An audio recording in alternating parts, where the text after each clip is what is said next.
This is Josh from Wohler Equipment. Today we're taking a look at a Bobcat 742. This has the Ford industrial gas engine.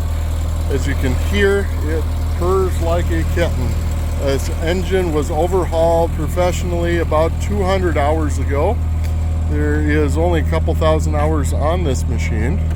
It is an 87 model, I believe.